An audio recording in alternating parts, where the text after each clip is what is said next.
Hi guys, and welcome back to Extreme Garage with me, Lawrence. I'm back with the £20 GPZ today, and in the last video I was on about sticking a turbo on it, turning into some sort of extreme trike.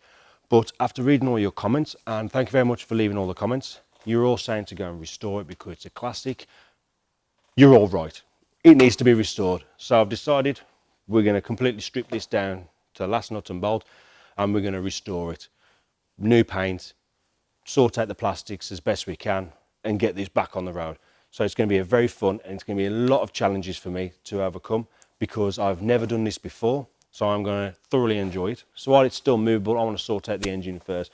So what I'm going to do, I'm going to take the carbs off, I'm going to clean them, I'm going to put them back on, and then I'm going to change the spark plugs, the oil, the water, the filters, and try and get the engine to run smooth again. Because if you didn't see the last video, in the last video when I was running it, it was very lumpy, it was very tappy, it didn't sound very happy at all, but it ran.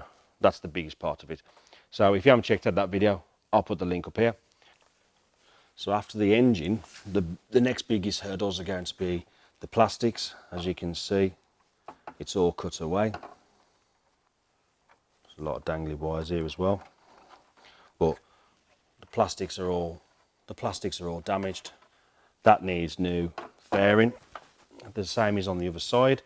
The tank as well. The tank is just absolutely rusty as hell inside, so we'll try our best to get that back to where it should be. It's going to be a long job, it's going to be a hard job, but it's going to be worth it in the end. So if you like this video, don't forget to give a thumbs up, and if you haven't already, go and subscribe.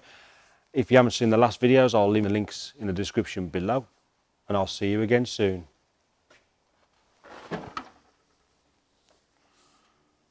I'll see you in a couple of days.